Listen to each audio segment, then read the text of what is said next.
पंकज, तुम्हें पूरा यकीन है ये बाइक वाला आदमी भानु ही है? हाँ सर, सिग्नल तो यही बता रहा है। हाँ।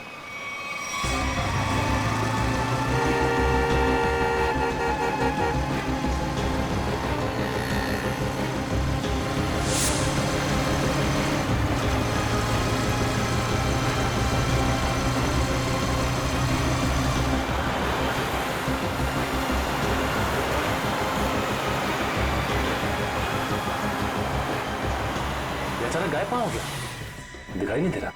ओह माय गॉड!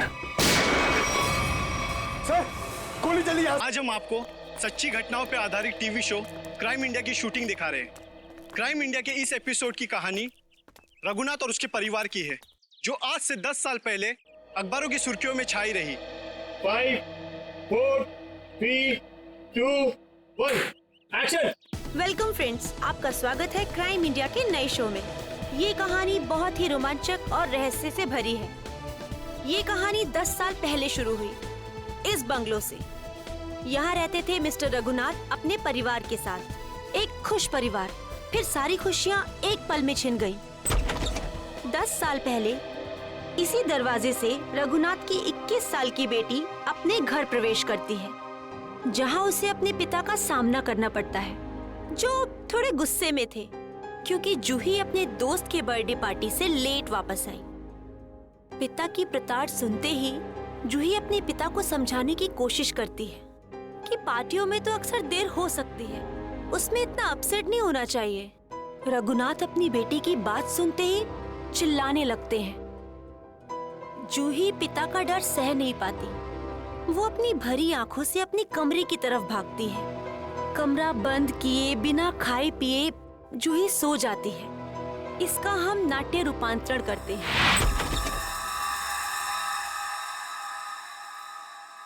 मम्मा, पापा, मम्मा, मम्मा, पापा। ये क्या? घर में कोई नहीं है क्या? ऐसा तो कभी नहीं होता है। मम्मी, मम्मी, पापा, ये क्या? यहाँ पर भी कोई नहीं है। कहीं बेडरूम में तो नहीं है? मम्मी, पापा, मम्मी, पापा, ये क्या? कहाँ गए सबके सब? मम्मी, मम्मी, आप यहाँ पर हो? मैं कितनी परेशान हो गई थी पता है? मम्मी, मम्मी,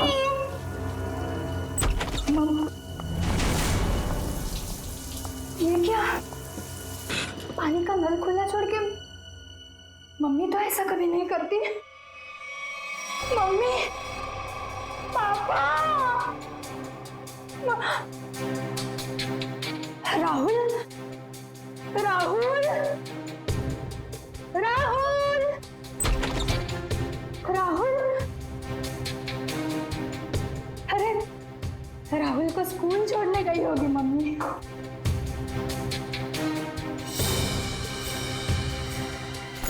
राहुल का स्कूल बैग, मम्मी राहुल को स्कूल छोड़ने गई। राहुल भी नहीं है। मम्मी, पापा, पापा की गाड़ी।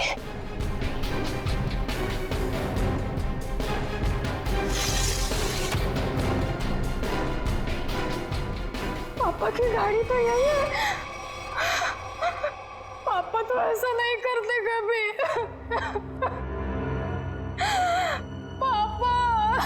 उस दिन से आज तक जूही को अपने माता पिता और भाई के बारे में कोई खबर नहीं मिली। कहाँ खो गए वो तीनों? लेकिन जूही अपनी आखिरी याद अब तक नहीं भूल पाई है। अपनी मम्मी की पिंक साड़ी और पापा के स्टाइलिश हैट को, जो उन्होंने आखिरी दिन में पहना था, वो आज तक नहीं भूल पाई है। Just stop this nonsense. आप लोग किसी को चैन से जीने देंगे या नहीं? प्लीज मैम, आप प्लीज रुकिए। Shut up. आप मेरे घर आए कैसे? परमिशन ली है ma'am. To hell with your permission. लोग मेरी जिंदगी को टेलीविजन शो का तमाशा समझते हैं। किसी के भी दर्द को स्टोरी बना देंगे। जिस घर से मेरी यादें जुड़ी हैं, आप उन्हीं यादों को एक्सपोज करेंगे। ये मैं नहीं होने दूंगी। Just go from here. चाहिए। ट्रस्ट मी मैम, हम ऐसा वैसा कुछ नहीं दिखा रहे हैं, बल्कि ये तो आपके लिए अच्छा ही है कि हो सकता है कि शो के बाद आपको नए फोन कॉल्स आए कि आपके मिसिंग पेरेंट्स मिल गए हैं। प्लीज मुझे और लालच मत दो। छोड़ दो मुझे मेरे हाथ पे। I said just go from here. Sir, live telecast चल रहा है, आप गलत ना समझे मैं। हम पूरे मसले को बहुत सेंसिटिवली हैंडल कर रहे हैं। सर समझाइए मैम को प्लीज।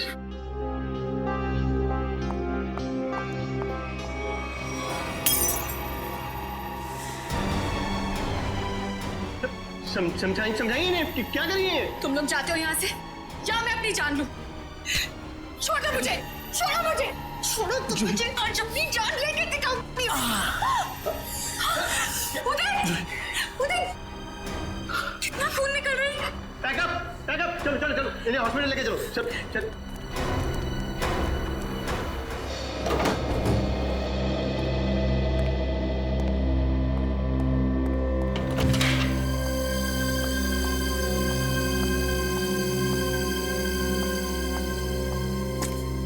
तुम बैठो, मैं तुम्हारे लिए हल्दी वाला दूध लाती हूँ।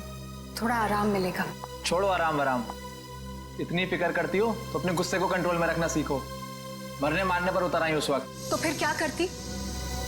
वो लोग मेरे घर वालों की इज्जत के साथ खिलवाड़ कर रहे थे, मेरे जख्म को रेत रहे थे।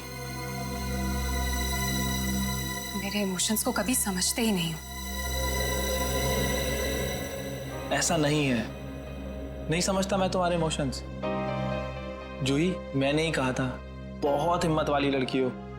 जिस तरह से तुमने इस दुख को समेटा और जिंदगी को फिर राह पर ले आई, कोई और होता कब का टूट जाता। तुम जैसा हम सफर बहुत नसीब से मिलता है। और तुम जैसा हस्बैंड भी हर लड़की को नहीं मिलता। इसी बात पर दूध नहीं, ग्रीन टी हो जाए। ठीक है, बैठो, मैं अभी लाती हूँ।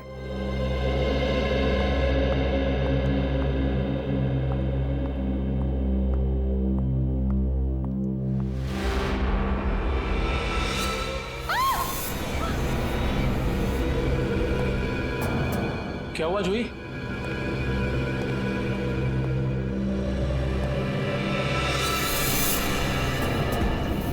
को क्यों लगता है कि ये हैट आपके पापा का है? कोई निशानी, कोई पहचान? ये उनका फेवरेट हैट था। मैंने बचपन से उन्हें यही हैट पहनते देखा था। देखिए जूही जी, प्लीज बुरा मत मानिएगा, लेकिन इससे ये प्रूव नहीं होता कि ये हैट आपके पापा का है। कोई खास दूसरी पहचान, कुछ भी? उदय, इन्हें पापा के वो सारे फोटोज दिखाओ जिनमें उन्होंने यही हैट पहना था।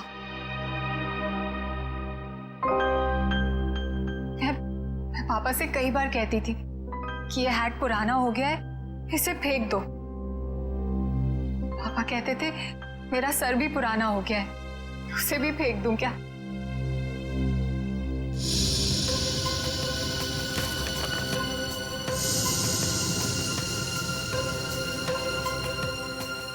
जूही जी, इसे देख के तो ये जाहिर नहीं होता कि ये हैट यही वाला है।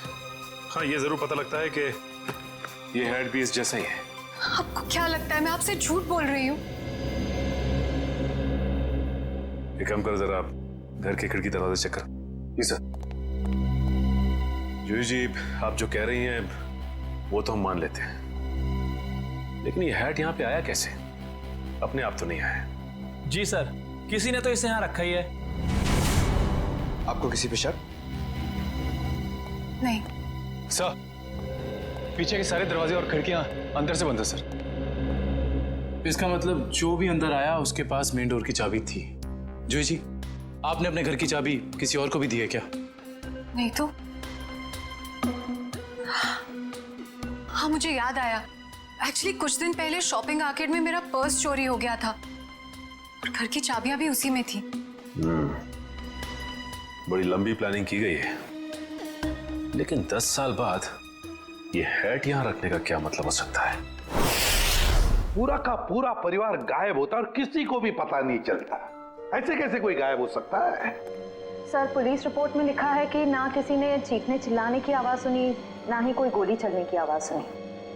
सर, जब ये हुआ तब जूही अपने ऊपर वाले बेडरूम में सो रही थी और बाकी के परिवार के लोग नीचे थे। तो अगर शोर शराबा होता तो जूही को जरूर सुनाई देता। एग्जैक्टली। अच्छा, इस वॉचमैन का क्या कहना है? सर, उसने बताया कि उसने ना किसी ऐसे आदमी को और ना ही ऐसी किसी गाड़ी को बाहर जाते हुए देखा। सर, यहाँ तक कि उसने रघुनाथ जी की फैमिली को भी उस घर से बाहर जाते हुए नहीं देखा। सर, रिपोर्ट में ये भी लिखा है कि घर में जबरदस्ती अंदर आने का कोई निशान भी नहीं मिला था।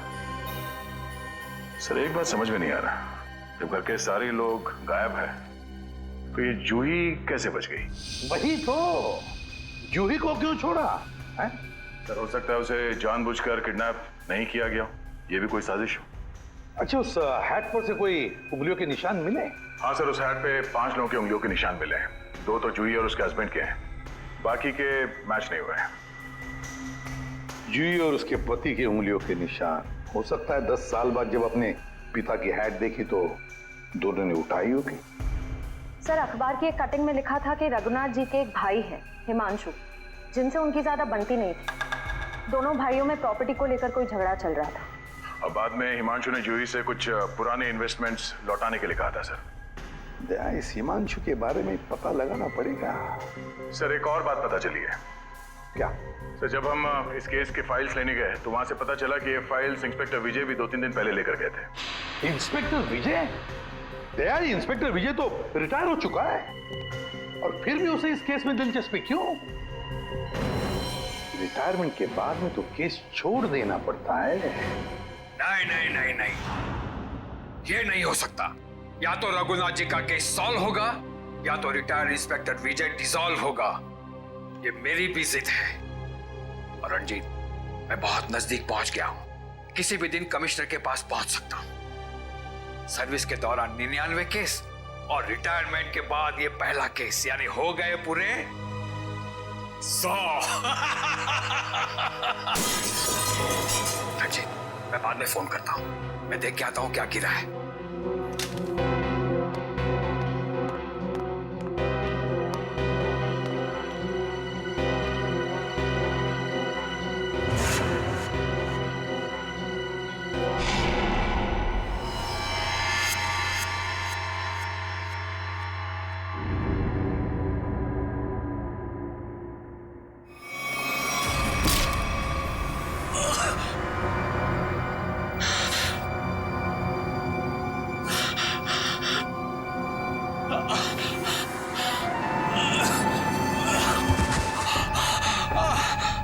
इंस्पेक्टर विजय, शायद तू भूल गया है कि अभी तो इंस्पेक्टर नहीं है, रिटायर्ड इंस्पेक्टर हो गया है। बस अब तेरी कहानी खत्म।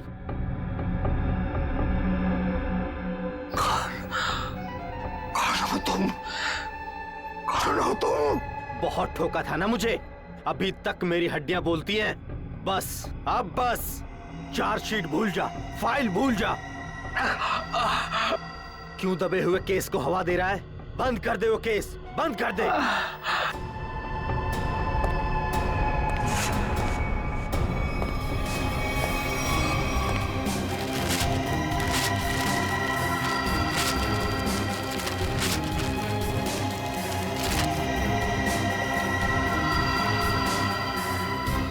रघुनाथ भाई साहब को गुजरे तो तकरीबन 10 साल हो गए और अब तो सिर्फ उनकी यादें हैं।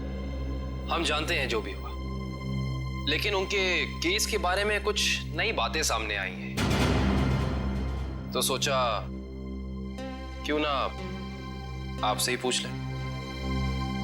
नई बातें आप लोगों को पता चली है और आप पूछना मुझसे चाहते हैं?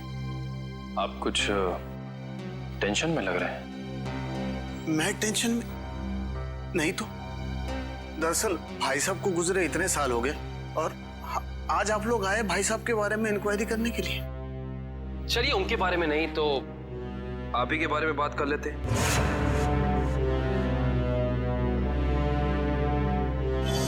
कल दोपहर में कहाँ थे आप? कल था, ऑफिस में था। ऑफिस? रियली? इसमें हैरान होने वाली क्या बात है? आप कल 12 से 3 बजे तक ऑफिस में ही थे? एक्चुअली मैं लंच आवर्स में घर आता हूँ 2-3 घंटा रेस्ट करने के लिए। आपके घर का एड्रेस 54 गुलमोहर रोड है ना? जी नहीं। लेकिन आपकी कार कल उस वक्त उसी बंगले के सामने खड़ी थी।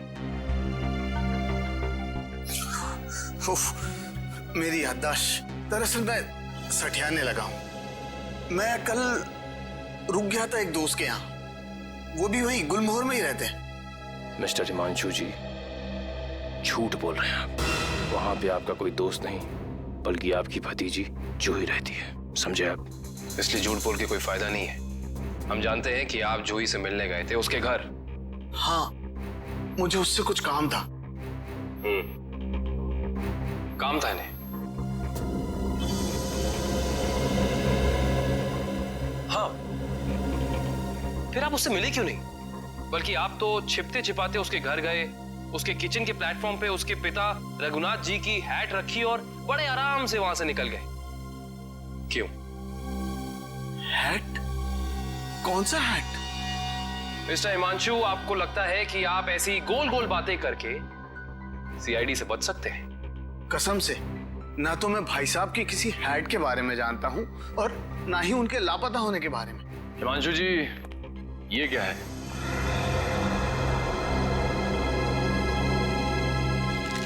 बॉन्ड्स है, मेरे ही है। यही चुराने गया था मैं वहां। बॉन्ड्स? हिमांशु जी, आप अपने ही बॉन्ड्स चुराने गए थे? मिस्टर हिमांशु, आप क्या बचपन से ही ऐसी बेफिजूल की पहेलियां बुझाते रहते हैं? पहली नहीं, सच कह रहा हूं। मैंने और भाई साहब ने मिलकर इन्वेस्ट किया था इनमें, लाखों के है।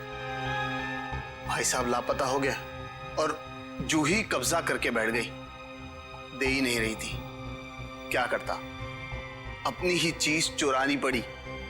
हिमांशु जी, चलिए मान लिया एक पल के लिए कि आप सच बोल रहे हैं, लेकिन मैं सच ही कह रहा हूं। लेकिन एक बात आप लोगों को बोलना भूल गया। जैसे ही मैं बॉन्ड्स लेकर वहां से निकल ही रहा था कि अचानक दरवाजा खुलने की आवाज आई। मैं घबरा कर छुप गया। मुझे लगा कि शायद उदय या जूही होंगे, लेकिन कोई और ही था। कौन था? मैं उसका चेहरा तो नहीं देख पाया, सिर्फ पीठ ही देख पाया। लेकिन इतना तो तय है कि वो उदय नहीं था, क्योंकि वो उदय से काफी लंबा और तगड़ा था। बाल लंबे थे, जैकेट पहन रखी थी और शायद जीन्स थी। अच्छा, और कोई खास बात याद है आपको? कोई खासियत, जैसे उसे भीड़ में देखे तो पहचान लें? हाँ, उसके शूज क्रोकोडाइल लेदर के थे। Crocodile leather?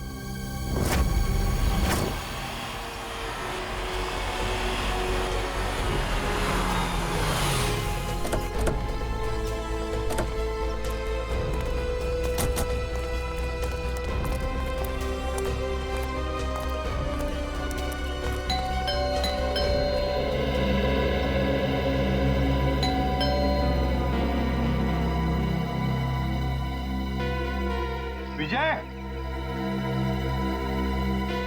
Vijay, Vijay sir.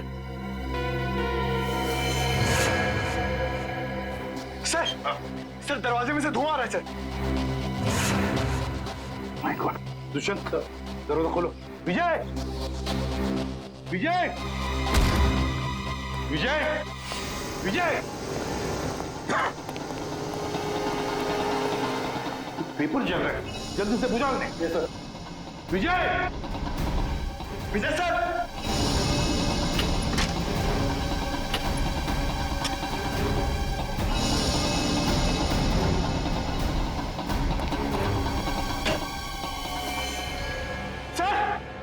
Sir जल्दी आइए। क्या हुआ पंकज? Oh my god. विजय,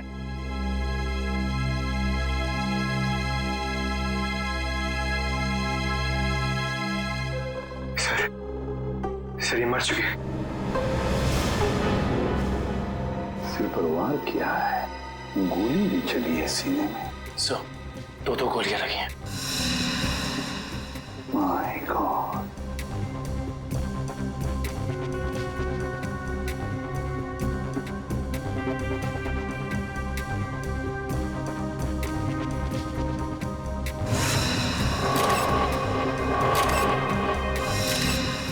पंकज, पलटो इन्हें।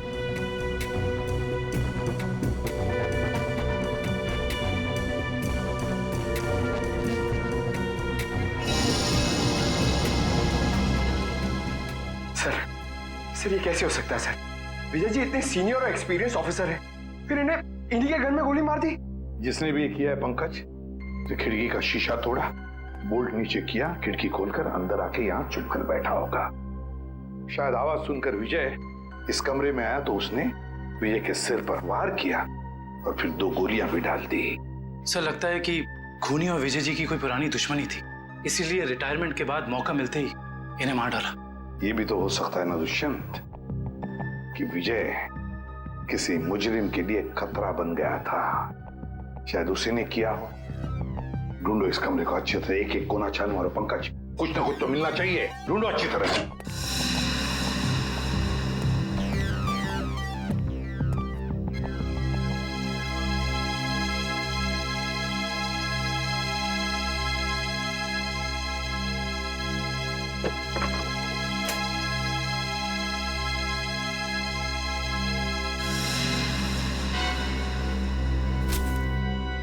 सर, हाँ ये देखिए, रघुनाथ जी की केस फाइल, लेकिन इसमें कोई पेपर नहीं है सर। बाकी सब केस फाइल के पेपर्स हैं। ये देखिए सर, सब में पेपर्स हैं, सिवाय इसके। तो भी दुष्यंत, इसका एक ही मतलब है, इसके अंदर जो पेपर्स है वो वहां जलाए जा रहे थे। कोई नहीं चाहता था कि रघुनाथ के केस के बारे में हमें कुछ पता चले। सर, हाँ सर, विजय जी का मोबाइल मिला और आखिरी कॉल उन्होंने किसी अनुज को किया था। तो फोन करो इस अनुज को।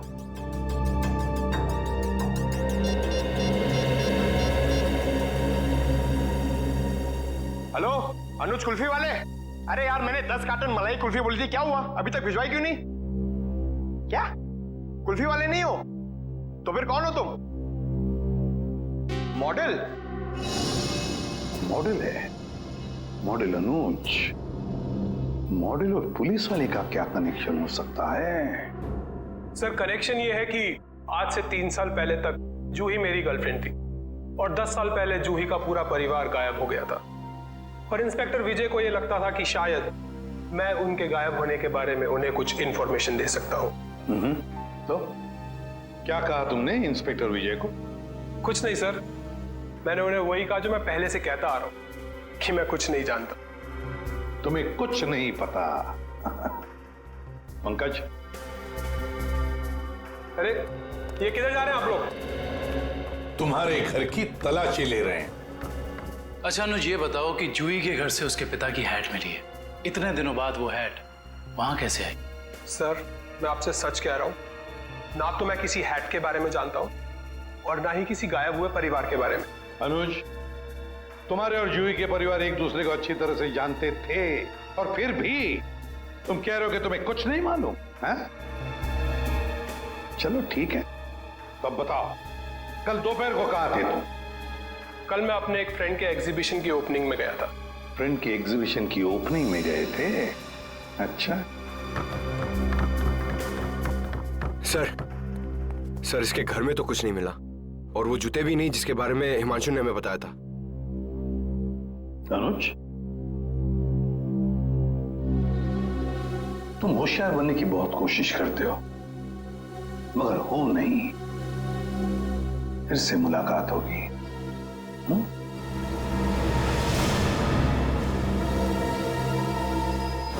तो समझ में नहीं आ रहा ये आदमी चाहता क्या है। जो एक तरफ वो जूही के घर में हैट रखता है और दूसरी तरफ विजय को मारकर केस के फाइल्स, पेपर्स और फोटोज मिटा देता है। क्यों? लगता है उसे पता चल गया था कि विजय जल्दी अपराधी को पकड़ने वाला है। लेकिन एक बात समझ में नहीं आ रही है कि उसने रघुनाथ की हैट जूही के घर में क्यों रखी? क्या सोच रहा है वो? कोई ना कोई चाल तो जरूर है दया, इसके पीछे कोई ना कोई चाल तो है। ये केस कुछ ज्यादा ही उलझा हुआ है सर। वैसे विजय के काम करने के तरीके को मैं अच्छी तरह से ही जानता हूं। वो सारे के सारे अंडे एक ही टोकरी में कभी नहीं रखता। इन्वेस्टिगेशन की अलग अलग कड़ियां वो अलग अलग जगह पर रखता था। सर विजय के सारे रिलेटिव्स से पता किया, किसी को भी मालूम नहीं है कि वो कर क्या रहा है। उसके मोबाइल से कुछ पता चला है? नहीं सर, कुछ पता नहीं चला। वे देखना पड़ेगा मौत के कुछ दिन पहले विजय कहां कहां गया था, किस किस से मिला था। सर इंस्पेक्टर विजय के घर पे हमें जो जले हुए कागज के टुकड़े मिले थे, उनमें से ये टुकड़ा आधा जला हुआ है और इस पर नवदीप गराज लिखा हुआ है। नवदीप गराज? दया, विजय ने ये नाम ऐसे नहीं लिखा है। जरूर इस गराज का इस रघुनाथ के केस से गहरा संबंध है। जरूर कोई ना कोई गहरा संबंध है। विजय सर हाल ही में एक सेकंड हैंड कार के बारे में पूछने आए थे। Second hand car? जी हाँ, एक व्हाइट कलर की सेडान कार बेची थी 10 साल पहले। विजय सर उसी के बारे में पूछने आए थे। उस गाड़ी के कोई रिकॉर्ड या पेपर्स होंगे आपके पास? जरूर सर, हम रिकॉर्ड हमेशा पक्का रखते हैं। गाड़ियों का मामला है, क्या पता कब कोई चोरी की निकल आए। शेखर, वो जरा गाड़ियों की सेल डिटेल की फाइल लेके आना। याद है ये गाड़ी किसने खरीदी थी? जी हाँ, कोई गिरीश साहब थे, उन्होंने खरीदी थी। ये लीजिए सर। ये लीजिए, ऊपर ही रखे हुए हैं। विजय सर को दिखाने के लिए ही निकाले थे।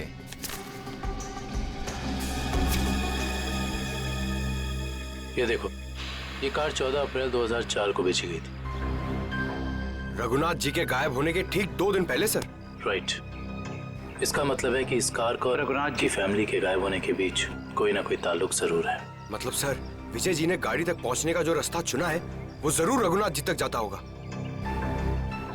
एक काम करते हैं, पहले तो आरटीओ से ये पता करते हैं कि ऐसी किसी कार का रजिस्ट्रेशन हुआ था या नहीं, और विजय जी के मोबाइल पोजीशनिंग रिकॉर्ड से ये पता करते हैं कि पिछले दिनों वो कहाँ गया था। हो सकता है इस केस को सॉल्व करने में हमें कोई मदद मिल जाए। सर ये लैटिट्यूड 345 नॉर्थ और 213 ईस्ट है।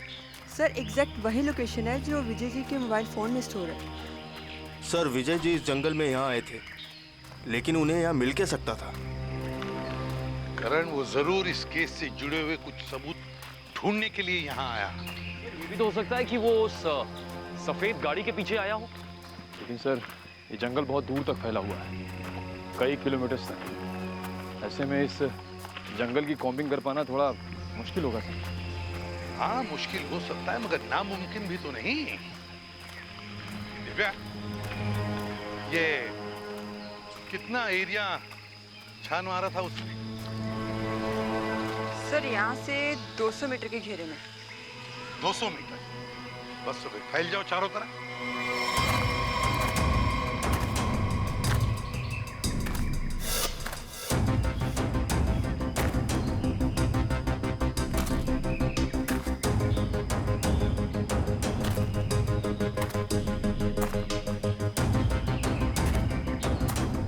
सर। हाँ हाँ निखिल। सर हाँ ये देखिए सर।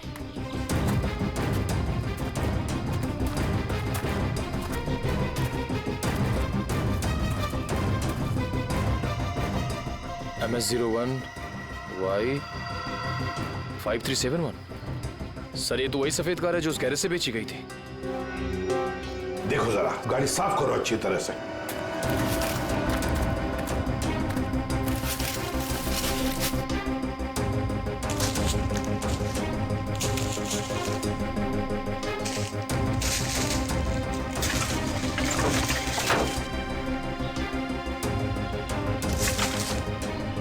साफ करो, अच्छी तरह से साफ करो।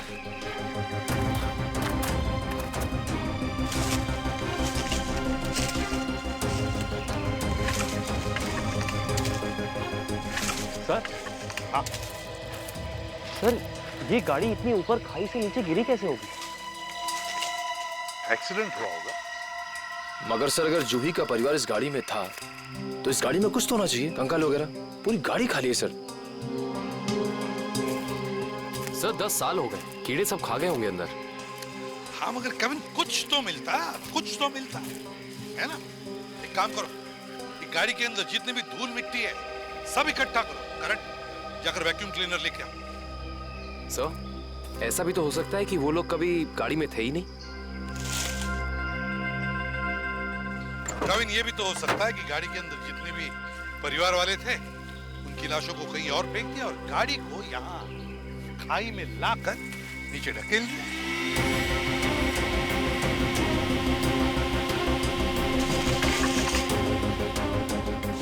सर, हाँ। ये देखिए सर, लॉकेट। सर, ये तो जूही की माँ का लॉकेट है। बिल्कुल ऐसा ही लॉकेट मैंने उन्हें एक फोटो में पहने हुए देखा है। जूही की माँ का लॉकेट? जी। फिर इसका एक ही मतलब हो सकता है कि जूही के परिवार वालों को इसी गाड़ी में लाया गया और फिर उनकी लाशों को कहीं और ठिकाने लगा दिया और गाड़ी को यहाँ इस खाई में लाके ढकेल दिया ताकि कोई सबूत न रहे। ना रहेगा बांस, ना बजेगी बांसुरी। जी साळुंखे साहब, कुछ पता चला? अरे यार अभिजीत, ये बात गलत है यार। आते ही धन्य से सवाल कर देते हो। मैं यार आए हो, हाल चाल पूछो, अपने बताओ। मतलब हाल चाल? अरे हाल चाल पूछने वाला था सर। कैसी है तारिका जी? अरे भाई साहब, मैं अपने बारे में बात कर रहा हूँ भाई। मेरे भी तो हाल चाल पूछ सकते हो ना यार। आपके? क्यों? हाँ, क्यों नहीं। आपके हाल चाल कैसे हैं आप? हाँ, मैं अच्छा हूँ। ये हुई ना बात। अब आओ पूछो। अरे आए हो, हाल चाल पूछो, हाय हेलो करो, काम तो होता ही रहता है, बताएंगे ही ना। अब बताओ क्या पूछ रहे थे तुम? ये जो धूल मिट्टी मिली थी कार में से, हाँ, इसमें से आपको कुछ मिला? हाँ विजय, इस मिट्टी में से हमें एक नाखून का टुकड़ा मिला और कुछ बाल मिले। उनमें से एक बाल किसी 40 साल की महिला का है और ये नाखून का टुकड़ा किसी 10-12 साल के बच्चे का है और इन दोनों का रिकॉर्ड नहीं है हमारे पास। जरूर ये जूही की माँ और उसके भाई का होगा। और बाकी बाल के टुकड़ों का अभी भी टेस्ट चल रहा है। रिपोर्ट लेने गई है श्रेया। सर, पता चला है कि रघुनाथ जी की फैमिली के गायब होने के कुछ दिन पहले ही उन्होंने अपने खास एम्प्लॉई मुकेश को नौकरी से निकाल दिया था। मुकेश? कहीं सबके पीछे इस मुकेश का हाथ तो नहीं? सर, जो बाल के टुकड़े टेस्ट के लिए गए थे उनमें से एक बाल का डीएनए मैच हो गया है। किसका है? भानु नाम है उसका। अंडरवर्ल्ड का कॉन्ट्रैक्ट किलर है, सुपारी लेके मर्डर्स करता है और कई मर्डर केसेस भी चल रहे हैं उस पर। भानु? सर, गोली चली यहां से।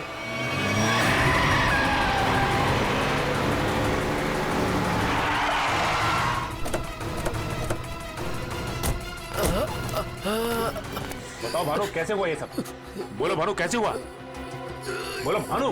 Tiger point. टाइगर पॉइंट पे क्या भानु? भानु? माय गॉड, ये तो मर चुका है।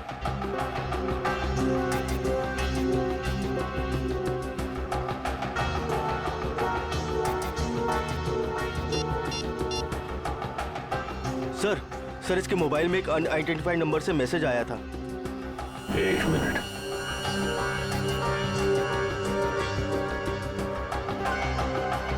मैसेज? एक काम करो, पता लगाओ कि ये नंबर है किसका। रघुनाथ जी की कंपनी में 20 साल पूरे काम किया हूं मैं। फ्लोर मैनेजर था, प्रोडक्शन, लेबर सब मैं ही संभालता था। तो तुम्हें नौकरी से क्यों निकाल दिया मुकेश? जी, सच तो ये है कि दोनों पार्टनर्स में यानी कि कुमार साहब और रघुनाथ जी के रिश्तों में दरार आ गई थी। दरार? इस दरार की वजह क्या थी? जी, वो कुमार साहब को लगा कि रघुनाथ जी उनके साथ कुछ धोखा कर रहे हैं। चोरी छिपे कुछ डीलिंग्स भी कर लेते हैं और इसलिए कुमार ने तुम्हें रघुनाथ पर नजर रखने के लिए कहा। जी हाँ, मैं रघुनाथ जी की हर खबर कुमार साहब को देता था। वो किससे मिलते हैं, क्या डील करते हैं, क्या लेन देन है, सब। और जब रघुनाथ ने तुम्हें पकड़ लिया ये सब करते हुए तो उन्होंने तुम्हें काम से निकाल दिया। जी हाँ, और उसके ठीक 1 साल बाद में कुमार जी और रघुनाथ जी ने अपनी पार्टनरशिप खत्म कर दी। जी हाँ, ये तो होना ही था। अच्छा, वैसे इंस्पेक्टर विजय क्या जानना चाहते थे तुमसे? जी वो कुमार साहब के एक्सीडेंट के बारे में पूछने आए थे, जिनमें उनकी बच्ची और बीवी भी चली गई थी। और इंस्पेक्टर विजय को ऐसा लगता था कि ये एक्सीडेंट नहीं बल्कि एक मर्डर है। और जब पार्टनरशिप रही नहीं तो मर्डर की भी बात नहीं आती? जी दोनों पार्टनर अलग भी इस तरह हुए जैसे रजामंदी नहीं थी, और फिर दोनों एक ही बिजनेस में कंपटीशन करने लगे, और वो भी इस तरह के जैसे एक दूसरे को बर्बाद कर देंगे। और हाँ, कुमार साहब की मौत के बाद सबसे ज्यादा तरक्की और फायदा रघुनाथ सेठ को हुआ। कुमार की मौत का सबसे ज्यादा फायदा हुआ रघुनाथ को। सबसे ज्यादा फायदा।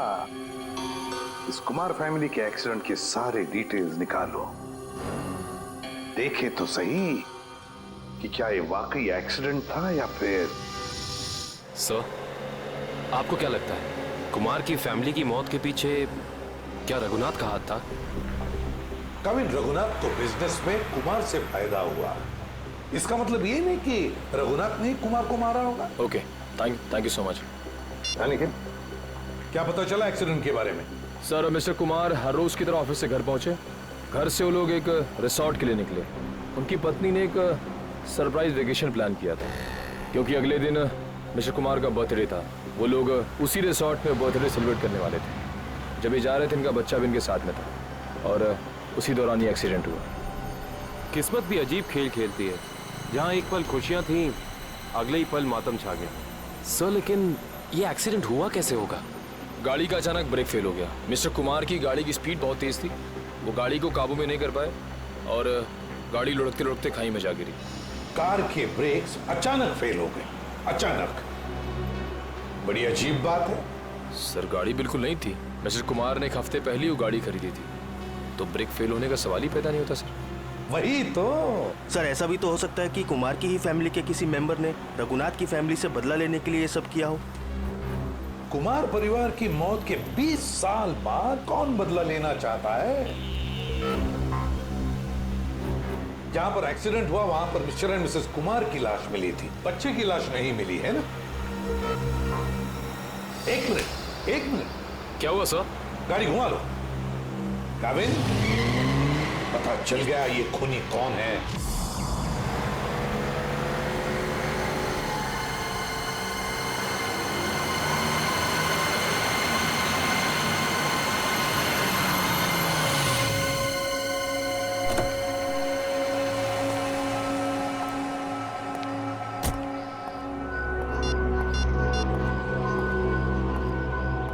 हेलो, हाँ मैं पहुंच गया हूँ 42 माइलस्टोन के पास।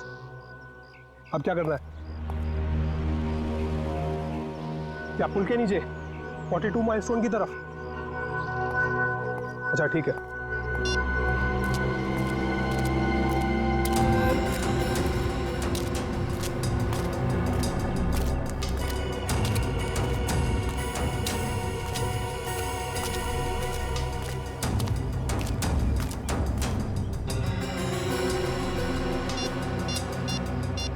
हेलो, हाँ आप किधर आना है?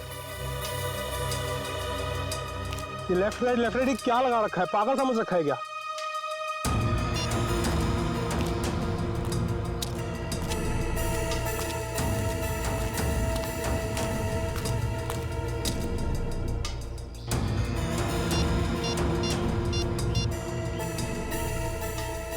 हेलो, मुझे क्या पागल समझा है क्या?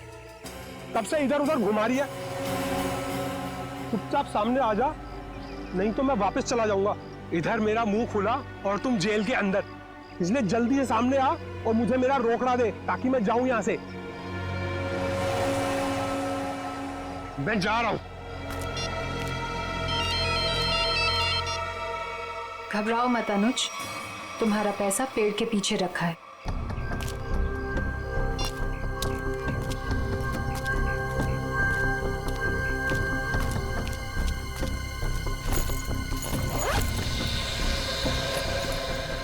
वाह रे वाह, क्या तकदीर है मेरी। तो जैसे सोने के अंडा देने वाली 2-3 और मुर्गियां मिल जाए तो लाइफ सेट। कहाँ तुम?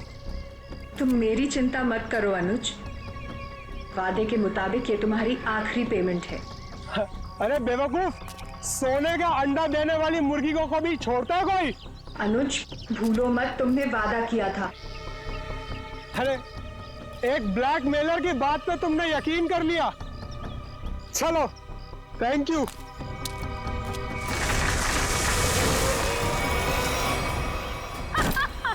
ये क्या कर रहे हो जोई तुम?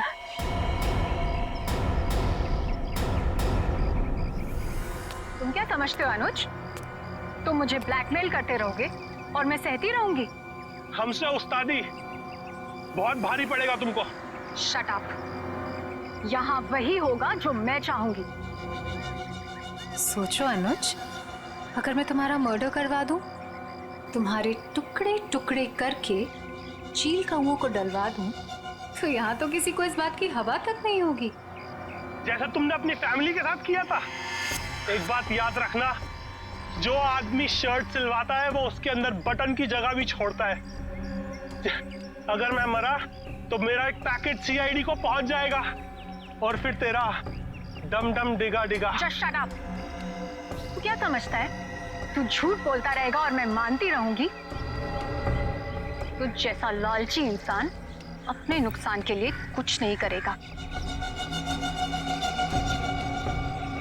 ये क्या है ये? जुई, ट्रिगर दब जाएगा, इसको नीचे कर। जुई, तमंचे को नीचे कर प्लीज, इसको अंदर डालो। ट्रिगर दब जाएगा जुई।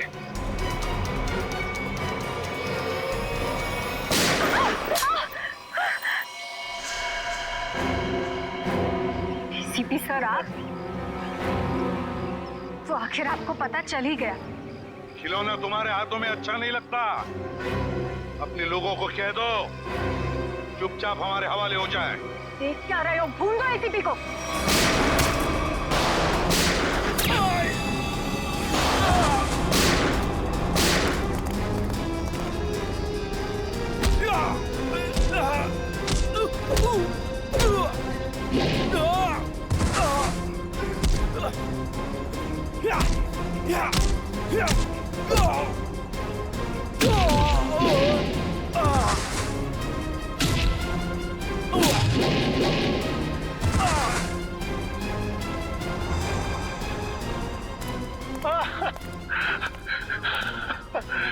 नहीं सर, मैं छोटा मोटा ब्लैकमेल हूँ सर।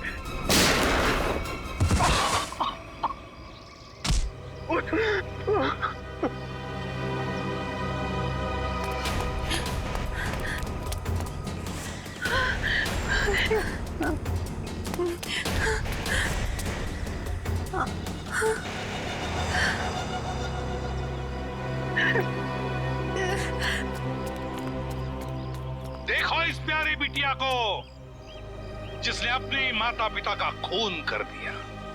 बताओ क्यों मारा तुमने अपने माता पिता को? वो मेरे माता पिता नहीं थे, उन्होंने सिर्फ मुझे गोद लिया था। मेरे असली पापा मिस्टर कुमार थे, जिनकी मौत एक कार एक्सीडेंट में हुई, और वो एक्सीडेंट रघुनाथ ने करवाया था।